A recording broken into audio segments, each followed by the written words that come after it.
सब कैसे हो। आज हम लोग क्लास 10th का एक्सरसाइज 10.2 का क्वेश्चन नंबर 10 को सॉल्व करेंगे, जिसमें लिखा हुआ जो सिद्ध कीजिए कि किसी बाह्य बिंदु से किसी वृत्त पर खींची गई स्पर्श रेखाओं के बीच का कोण। अंडरलाइन करें बच्चों, स्पर्श रेखाओं के बीच का कोण स्पर्श बिंदुओं को मिलाने वाली रेखाखंड द्वारा केंद्र पे आंतरिक कोण संपूरक होता है। संपूरक होता है बच्चों, दो कोणों का योग ध्यान रखें 180 होता है। पहले क्या करेंगे, इसका डायग्राम बनाएंगे बच्चों, फिर गिवन पार्ट को लिखेंगे। बच्चों जो प्रूफ करना है संपूरक कोण के बारे में बताए थे, दो कोणों का योग 180 होता है। इसमें बोला बच्चों वृत्त पर स्पर्श रेखा खींची गई रेखाओं के बीच का कोण, तो स्पर्श रेखा के बीच का कोण कौन सा बच्चों, ये वाला। और दूसरा जो बोला हुआ स्पर्श बिंदु बच्चों इसको बोलते हैं स्पर्श बिंदु को मिलाने वाले रेखाखंड द्वारा केंद्र पे आंतरिक कोण, अंदर का कोण, मतलब इन दोनों कोण का जोड़ कितना प्रूफ करना बच्चों, 180। लिखेंगे गिवन पार्ट बच्चों, एक वृत्त जिसका केंद्र O, तो लिखेंगे O है तथा स्पर्श रेखा का नाम क्या है, PA और PB, तो लिखेंगे स्पर्श रेखा PA तथा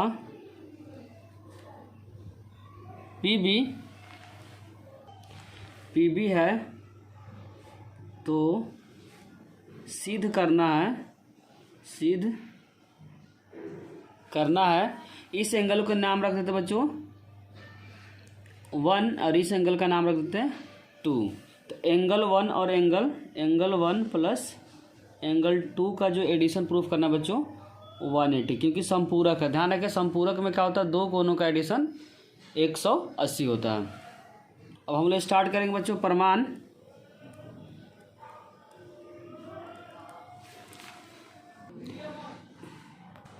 बच्चों एंगल जो ए होगा दिखा देते हैं, एंगल ए जो होगा 180 होगा, क्योंकि हम लोग पढ़े हैं कि स्पर्श रेखा वृत्त की त्रिज्या पे लंबवत होती है।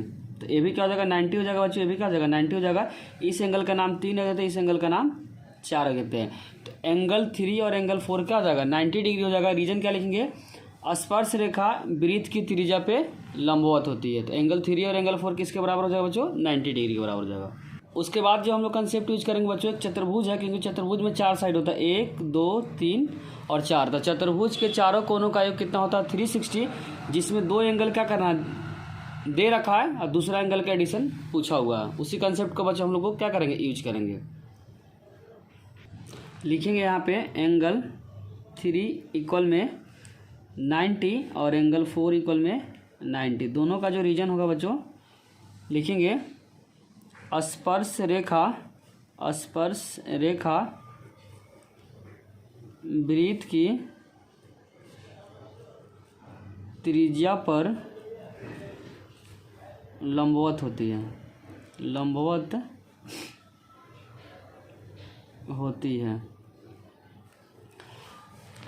अब उसके बाद यूज करेंगे बच्चों चतुर्भुज। तो चतुर्भुज में 4 साइड है, जिसका नाम है बच्चों चतुर्भुज OAPB दिखा देते बच्चों। OAPB कहाँ पे है, OAPB है। चारों का एडिशन कितना हो जाएगा बच्चों, एंगल का 360। उसी कंसेप्ट को हम लोग यूज करेंगे। तो लिखेंगे angle A plus angle P plus angle B plus angle O equal में 360। रीजन क्या लिखेंगे बच्चों, चतुर्भुज के चारों कोनों का योग 360 होता है। तो लिखेंगे चतुर्भुज के तीनों चारों को, यहाँ 4 कोण है ना, ध्यान लिखेंगे चारों कोनों का योग 360 होता है। एंगल ए किसके बराबर बच्चों, एंगल 3 के बराबर है, एंगल P 1 के बराबर है, एंगल B 4 के बराबर है, और एंगल O किसके बराबर है 2 के बराबर है, इक्वल में 360। एंगल 3 किसके बराबर बच्चों 90 डिग्री, तो यूज करेंगे 90 प्लस एंगल 1 प्लस एंगल 4 90 के बराबर है, एंगल 2 इक्वल में 360। 90 और 90 को जब ऐड करेंगे तो जो रिजल्ट आएगा बच्चों 180 plus angle 1 plus angle 2 equal में 360 प्लस तो क्या हो जाएगा माइनस, तो यहाँ से एंगल 1 प्लस एंगल 2 इक्वल में हो जाएगा 360 माइनस 180। यहाँ से लिख सकते हैं एंगल 1 प्लस एंगल 2 इक्वल में माइनस करेंगे तो क्या जाएगा 180 बच्चों। यही क्या करना था, प्रूफ करना था। अब हम लोग क्वेश्चन नंबर 11 को सॉल्व करेंगे। अगर बच्चों वीडियो अच्छी लगी हो तो लाइक कमेंट और सब्सक्राइब करना चैनल को ना भूलें। कोई भी डाउट हो तो उसे कमेंट सेक्शन में जरूर लिखिए। क्वेश्चन नंबर 11 में बच्चों गिवन है, सिद्ध कीजिए कि वृत्त के परिगत समांतर चतुर्भुज समचतुर्भुज है। पहले क्या करेंगे बच्चों, इसका डायग्राम बनाएंगे, फिर हम लोग क्या करेंगे, इसका प्रूफ करेंगे। अब ध्यान रखें बच्चों, वृत्त के परिगत क्या है, समांतर चतुर्भुज है। तो वृत्त के चार तरफ मिलाकर क्या बनेगा, एक समांतर चतुर्भुज बनेगा। बच्चों एक वृत्त के परिगत क्या किए, समांतर चतुर्भुज लिए है, जो कि क्वेश्चन में दिया हुआ है। तो प्रूफ करना है बच्चों कि जो समांतर चतुर्भुज है वो क्या होगा, समचतुर्भुज होगा। तो पहले हम लोग लिखेंगे बच्चों गिवन पार्ट दिया है, लिखेंगे वृत्त के परिगत। क्या लिखेंगे बच्चों, वृत्त के परिगत। परिगत का मतलब होता है चारों तरफ होता है। परिगत एक समांतर चतुर्भुज है, समांतर चतुर्भुज है। बच्चों अगर समांतर चतुर्भुज होगा तो अपोजिट साइड क्या होगा, बराबर होगा। तो अपोजिट साइड में ए और बी, उसके नीचे क्या है सी डी। तो लिखेंगे ए बी इक्वल में सी डी, और लेफ्ट में क्या है ए डी, जो भुजा है ए डी, और इधर जो राइट साइड क्या है बी सी, आपस में क्या होगा, बराबर होगा। तो सिद्ध करना है, तो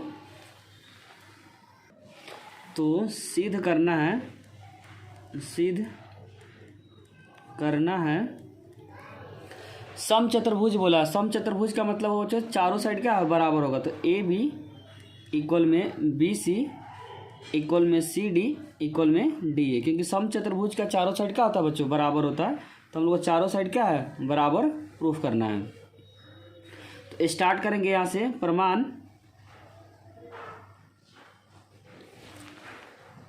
इसमें सबसे पहले लिखेंगे बच्चों, हम जानते हैं कि बाह्य बिंदु से खींची गई स्पर्श रेखा की लंबाई बराबर होते हैं।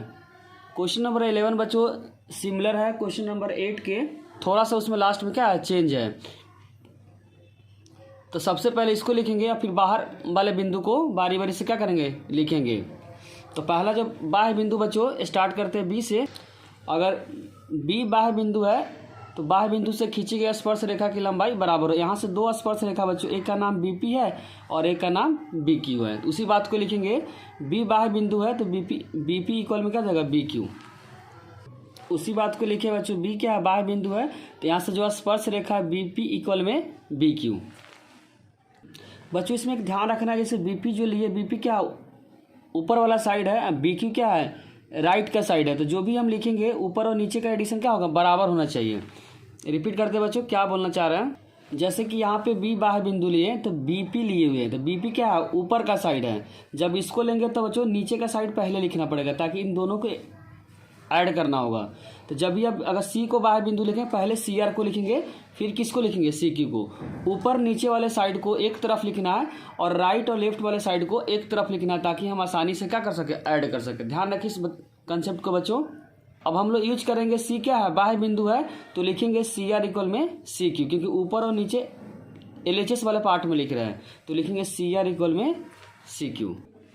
तो लिखेंगे सी बाह्य बिंदु है, बाह्य बिंदु है, यहाँ से बच्चों हो जाएगा सी आर इक्वल में सी क्यू, क्योंकि ये ऊपर वाला साइड है क्या, जो नीचे वाला साइड है। उसी तरीके से लिखेंगे डी बाह्य बिंदु है, डी बाह्य बिंदु है, दिखा देते बच्चों डी वाले बाह्य बिंदु को।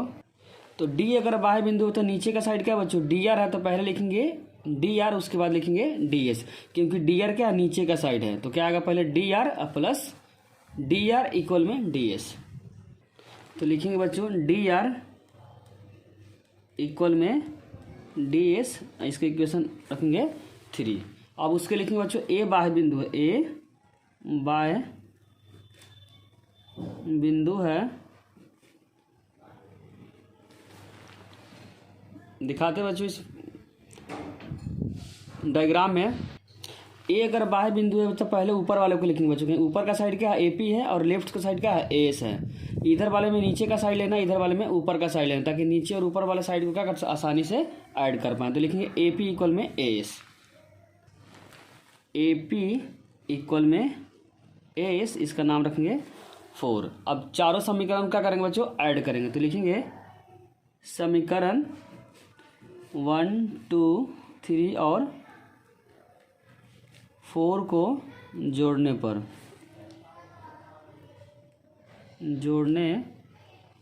तो समीकरण 1 का जो लेफ्ट साइड पार्ट क्या बच्चों, बीपी, तो यहाँ लिखेंगे बीपी प्लस फिर क्या है सीआर, फिर क्या बच्चों डीआर, तो लिखेंगे डीआर और प्लस एपी।